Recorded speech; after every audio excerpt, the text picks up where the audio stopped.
Wait. We do. Harry Potter was a generation-defining book and movie series. Luckily, not mine, as I'm about 4 decades too old. But Avalanche from Disney fame have traded Dinoco for Dumbledore. With an expected and impressive launch on current generation consoles and PC behind it, technical issues did crop up across all formats with many patches released since then. Where do all formats stack up now in graphics modes and performance? Graphical quality and production level, Avalanche have worked hard here, moving from their own engine technology into Unreal Engine 4, that is the weapon of choice here. The world is adorned with rich Gothic architecture, stained glass windows, marbled floors, cobbled streets.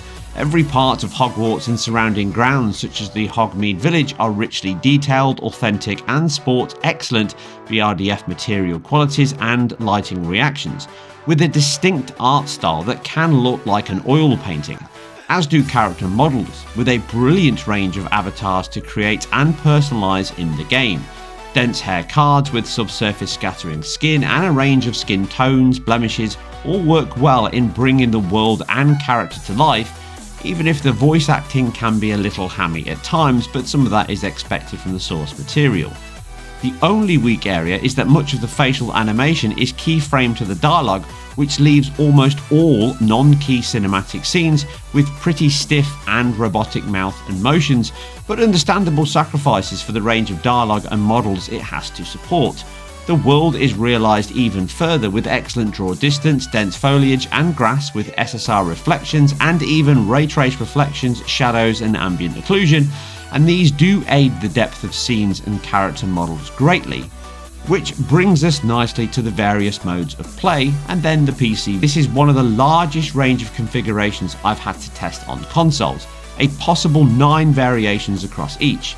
The base fidelity ray tracing modes target 30 FPS, but all my tests here are with the cap removed to show you how much headroom is left. The caveat is that any dynamic resolution scaling solution will be more aggressive if the frame rate target is higher. The ray trace mode on Series X and PS5 is often around the 30 to 40 FPS range, meaning it never hits 60 FPS, and this is due to data and CPU bound limits most likely.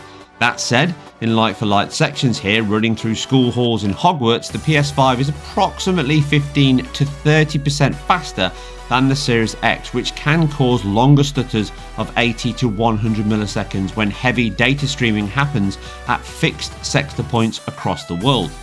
With ray tracing enabled, the required extra geometry that is created for the ray tracing reflections and ambient occlusion just adds more overhead to any machine once enabled. As such, I do not recommend you play this mode on Series X, as the stutters are still pretty bad here and this mode is by far the worst. The PlayStation 5 capped 30 FPS though is actually more than good enough to play in this mode if you desire, although the input times are much lower in this mode and obviously when capped to 30 FPS. But the ray tracing mode is the most sporadic of all modes due to the stutters, which can still crop up at times on the PS5 and PC to a much lesser degree. It's nice that the option is here, but it's not my number one choice of technical wizardry.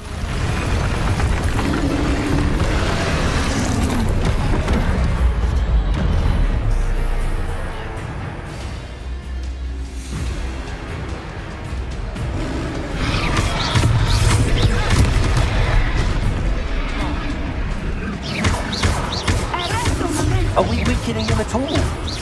Keep at it! We have to wear him down!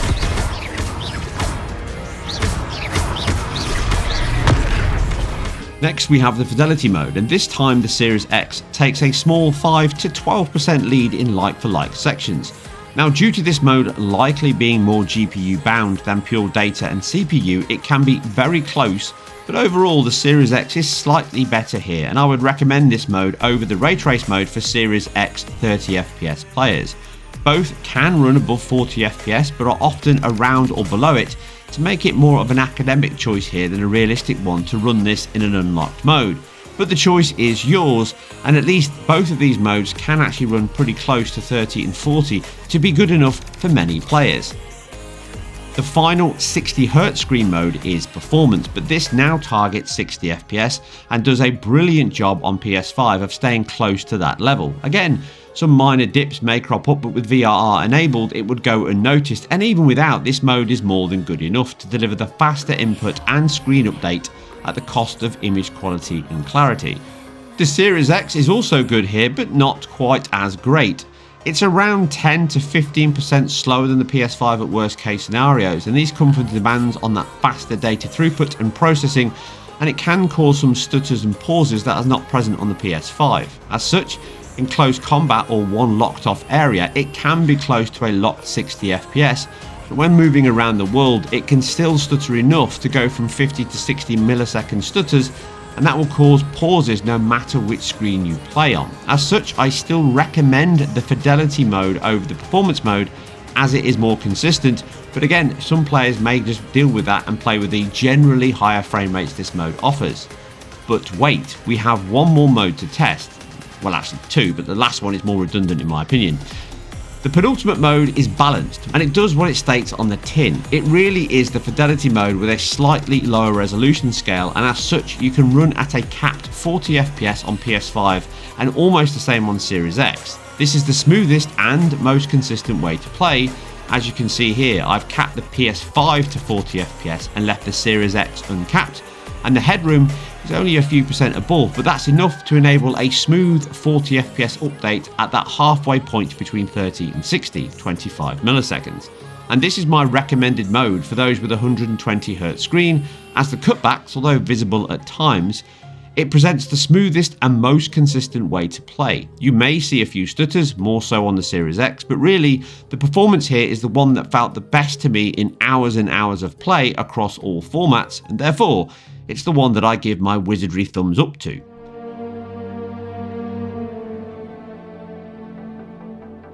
Finally, the high frame rate mode is really the performance mode, but unlocked to 120 FPS, and the resolution is now capped at 1080p, but in reality across all machines, as shown again on PC, they're limited by data and CPU throughput to around 80 to possibly 100 FPS, and other than staring at clouds, you're never going to get anywhere above that. And as such, this mode is not that much better than performance, but it looks worse due to the 1080p image and that FSR treatment on that.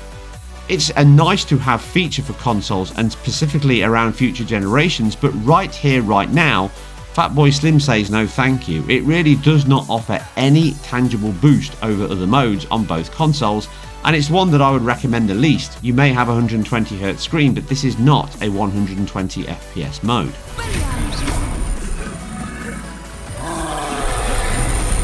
So Series S players get far less, with two modes for 60Hz screens and one more for 120Hz with no unlockable option. Fidelity is not quite the same as Series X and PS5, but it does still run at 30 FPS, and in reality this is the best option for most, as it has the best image quality and a pretty solid 30 FPS performance, but it can still stutter at times, so do expect some 50-100 millisecond stutters on occasion in this mode. General performance is good enough, and as expectations on the Series S are for no ray tracing, lower resolution and a 30 FPS target, this hits all those levels with a decent but not astounding version of the bigger consoles. Next up the stack is performance, which takes a big hit to image quality but can now run at 60 FPS, and this is okay in quieter sections. But it is often not the reality in the big bad world of witches, wizards and hobgoblins. Once in more dense areas around Hogwarts or Hogsmeade, the performance itself gets close to 30 as it does to 60. The stutters can also crop up, and in most action areas you will be close to any VRR level to not be able to ignore the issues. It's great the option is here, and again some will prefer the overall faster frame times and frame rates, and as such I applaud the effort from the team here to put the mode in. But I recommend the fidelity mode due to the better IQ, specifically on a large scale 4K screen, and the more consistent performance, as the dips in performance mode are often and long enough to impact my play, but they may not affect yours quite as much. Therefore, the choice is the best. But wait, we have a saviour, again in the 120Hz screen, at least if you have one. You get an extra mode here in balanced, and this does the same at 40 FPS as the bigger consoles, but it does enjoy a closer image quality to that fidelity mode, but with a faster response and refresh times. And this is again my preferred mode of play, as the headroom the console has within that 25 millisecond frame time is sufficient to be more consistent than the 30 FPS one, with less dips due to the reduced bandwidth and fill rate on the GPU due to the overall lower resolution. But it offers a close match to the performance mode in its worst tested areas here, but the consistency is higher, so it feels smoother overall, and as such is by far and away the best mode to play on the little white box if you long for some video game troll action.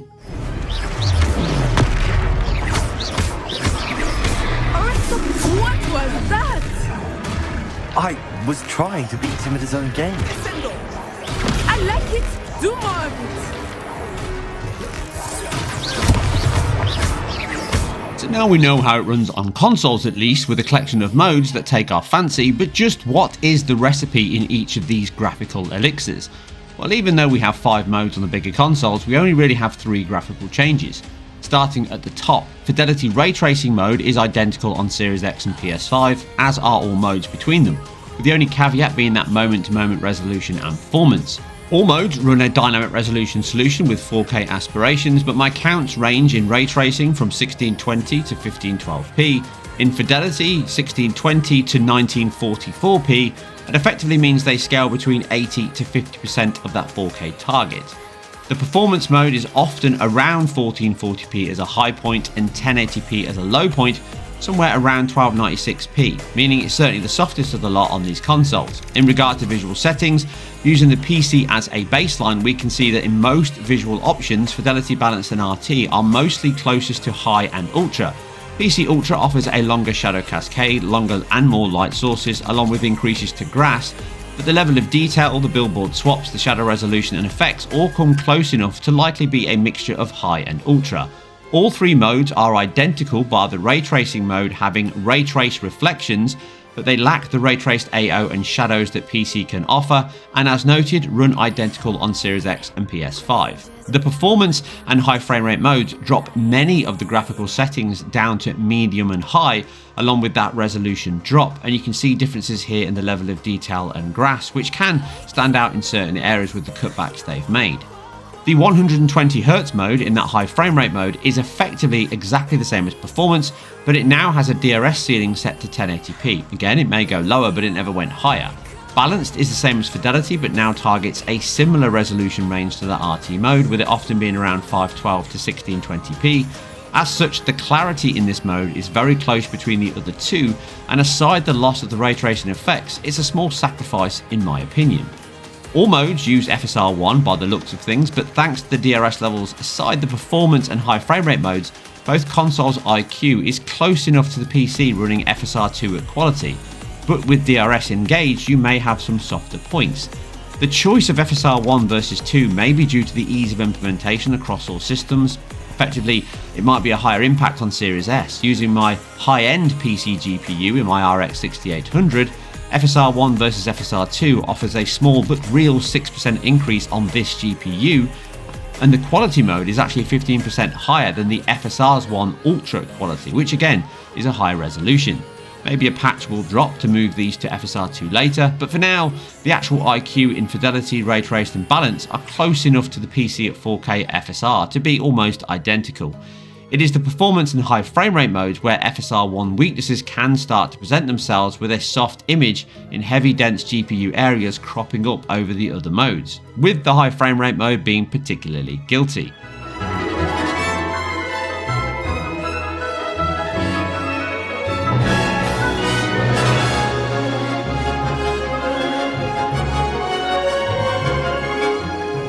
The Series X is next, and these really are the obvious reductions. Fidelity now tops out at 1080p, Balanced is 900p, and performance is often 720p. Again, DRS means they may go higher and lower, but 1080p appears to be the ceiling. The Balance mode looks softer, but it's not that big of a drop from Fidelity, but the performance mode certainly lowers resolution enough, along with that FSR1, means it's very blurry and soft, in combination with that post upscale and UE4's TAA.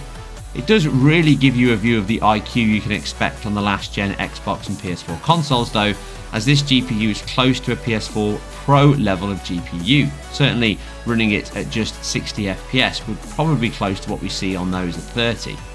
Series S is really the mix of medium and high in fidelity and balanced, certainly being higher than the overall performance mode on Series X and PS5, but not the same as fidelity. You can notice the level of detail, the grass reductions in the comparisons here, and even in other areas such as texture detail and shadows. And of course, no ray tracing is available in any mode, with the PS5 and Series X sporting the closest settings I can see in that ray tracing mode of high, based on the reflections here. AO is the highest setting to PC, but there are no ray trace shadows or ambient occlusion, with all versions heavily relying on screen-spaced effects from shadows and ambient occlusion, and in fact can be the cause of some pre-baked shadow maps in certain areas along with real-time lighting, which is likely where we'll see cutbacks in the last generation version. With the ray traced ambient occlusion being a screen space solution as well to keep costs as low as possible, even that said, ambient occlusion and RT reflections can impact performance on my AMD machine by close to 50 and 30% respectively.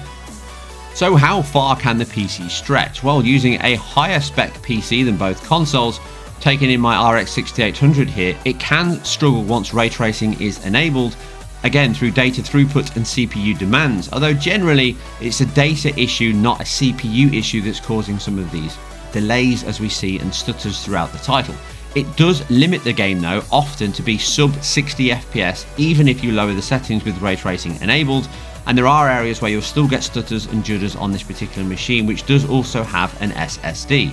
This means that you will generally be targeting a plus 60 FPS so long as you turn off ray tracing and lower some of the visual settings. You can run up to 200-300 FPS if you have the machine for it, but you're likely going to become CPU bound even with ray tracing disabled on this particular machine, even above 120 FPS, and it's a consistent area I've covered over the past few titles on PC ports. Again, the demands from console to PC are going to significantly raise over the course of this generation, and only this year are we starting to get into games that are really starting to use the underlying architecture and infrastructure that these demands put on the PC space. As such, it also has a high demand on memory allocation. It will eat nearly all of my 16GB of VRAM if left to run long enough, and it will take a further 10GB plus on my system RAM on top of that, which means there is huge amounts of data heaps being created on the fly on PC, and that can cause some of the issues we see in terms of judder and stutter.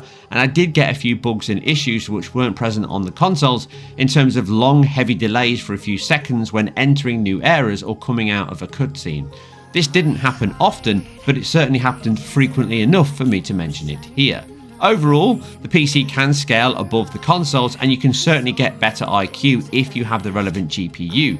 But again, like many titles of late, you will find yourself becoming more CPU bound than GPU bound if you have a high-end to top-end GPU, and certainly in my RX 5600X here, do not expect a title that runs the same settings as consoles with ray tracing enabled at 60 FPS.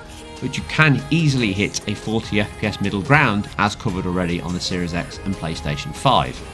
Wrapping up the performance, this is a cross-generation title, and again the roots are showing through in certain areas, and loading is one of them. Certainly having demands on it loading data in and out quite frequently, internally in Hogwarts and outside of it, and loading into saves. That said, the PlayStation 5 is considerably faster than the others, around 5 seconds, but again, none of them are slow. With a PC equipped with an NVMe, it can come in around 9 seconds, and something slightly quicker on the Series X and Series S, which are practically identical in load times. Overall though, do expect to frequently see loading sections in the title, both in and out of cutscenes, and certainly leaving and entering Hogwarts. You'll be a force to be reckoned with when you get your own.